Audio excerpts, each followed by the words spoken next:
How's it going, Wingnuts? My name is Brad. You may know me as the Datsyukian Geek, and welcome to my first YouTube video. Today I'll be talking a little bit about the Red Wings' first round matchup against the Nashville Predators for the 2012 Stanley Cup playoffs. I'll talk a bit about the season series, give you what I believe are the keys to victory for the Red Wings, and also talk a little bit about my expectations for this playoff series. So let's start with the season series.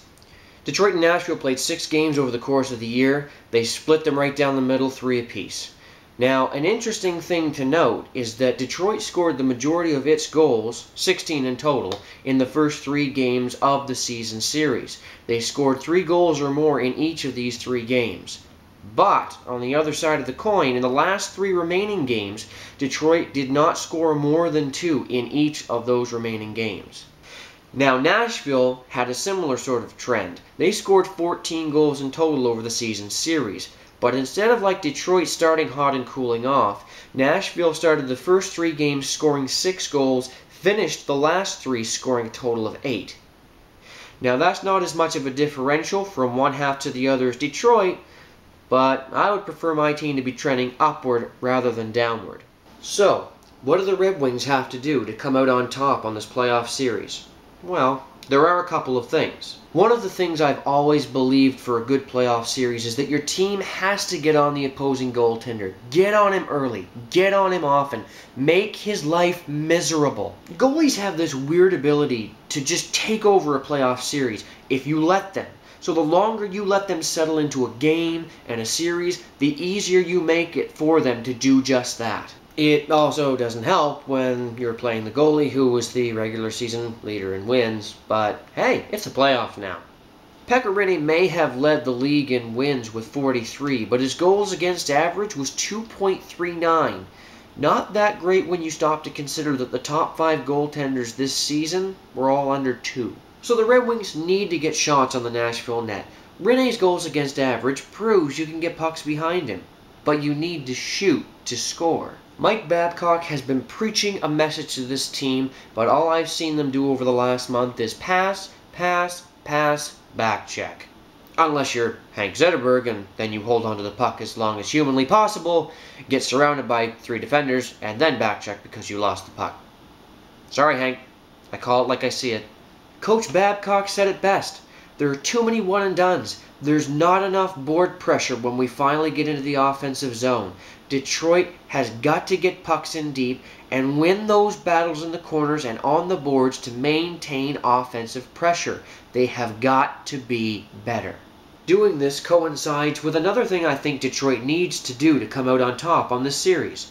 Wear down the defense. Now, I love a good Datsyukian Geek as much as the next Wings fan. But guys, there's nothing wrong with a gritty garbage goal in front of the net. You can't keep going back to the same bag of tricks and expect results every time. Teams adapt. That's why it's called defense. Your offense needs to be dynamic. Take football, for example. Teams usually don't always run the ball or don't always pass the ball because you need to keep the defense honest. There's really not a big difference from hockey. If you keep using the same tactic, the defense is going to adjust to that tactic. You need to be dynamic.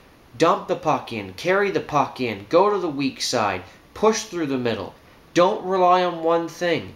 Keep it dynamic.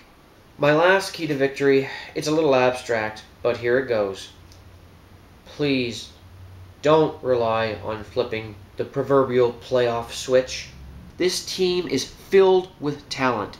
They simply need to keep discipline and focus and harness that talent into something wonderful. We know they can do it. We've seen them do it. We know they're capable when they want to be. So as for my final expectations for this series, I really think the first 2 games in Nashville is going to be a proving ground for the Wings. It could go poorly. They've been a terrible road team. No one will ever argue that this season. They may surprise us, though. It is the playoffs. If they can steal one in the first 2 games, it may make life a lot easier for Detroit. I'm going to go with Detroit in 6, simply because Nashville, again, they do have a talented team. They still have only won a single playoff series since they were inducted into the league. Detroit has the edge in experience. And again, I think if they can steal one game, even if it's not the first 2 games, if they can win at home, win Game 5 in Nashville, I think they could wrap it up in the 6th game. So that's going to be it for me in this first video. I don't know how long or short this is going to be. If you have any questions or comments, feel free to leave them in the section below. I'd like some feedback. If there's anything that you'd like me to cover or any questions you'd like me to answer, let me know. I'll do my best. And we'll see you next time. Till then, class is dismissed.